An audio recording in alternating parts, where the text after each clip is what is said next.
What's up everyone, Andrew here with Family Fly Ties.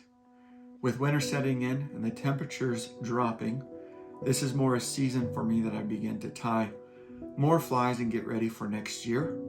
However, if I get out, I will be sharing those videos. Over the next couple of months, I plan on sharing with you my top 10 most producing flies.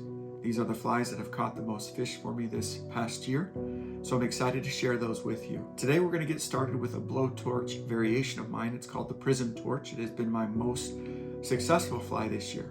I know it's my go-to fly on every water I've fished. I know I'm going to catch fish on it. I tie them in a size 12, a size 14, and a size 16. 16 has been the biggest producer though. So let's get started. Delay no more time. These are the fly tying materials. The hook I'm using is a Hannock 450 BL and a size 16. This is a pink tungsten bead. We're starting with red thread. So let's go ahead and secure that. The tail, we're using two types of material. The first material is a yarn.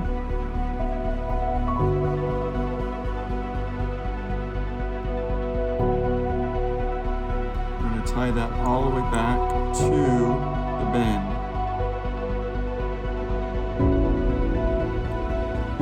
The second material is a hot orange crystal flash. It's going to give a little bit more flash to the tag. So we go one on one side, and then one on the other side.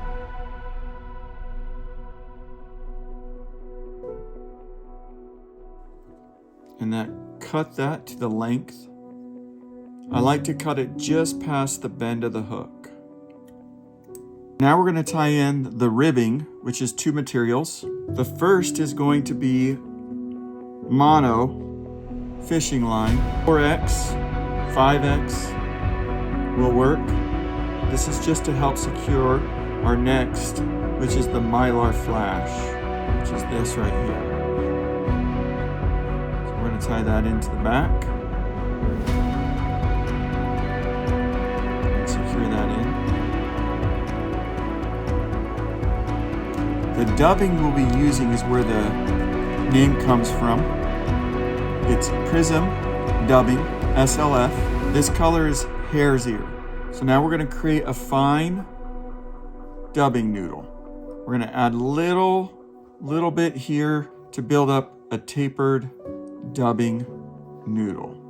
That way we can also get a natural taper as we tie this in.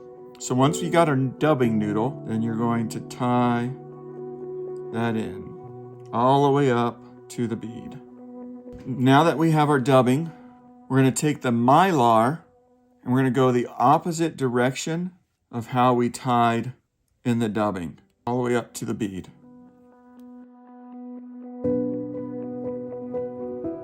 After we get the mylar, we're going to take the mono, tie it the opposite direction in order to secure and make the mylar more durable so it can catch more fish.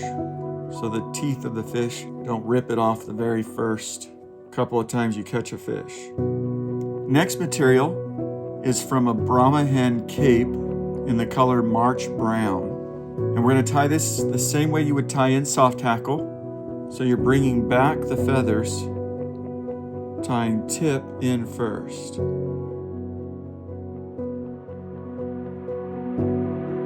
And take your hackle pliers. Okay, once you have the feather tied in, strip the feathers back. And then start your first turn. As you turn, strip the feathers back with each turn. Strip the feathers back with each turn. Strip the feathers back with each turn.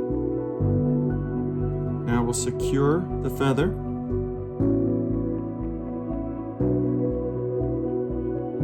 After you've cut, just bring the feathers back.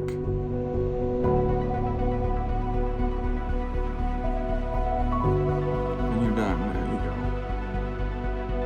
Now the fly here can be done, but what I like to do is add some form of peacock dubbing just a little bit for the collar. I haven't seen a difference if it's peacock dubbing, the variations of color.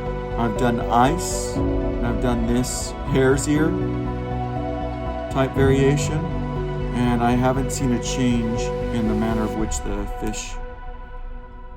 fish hit. Do the whip finish.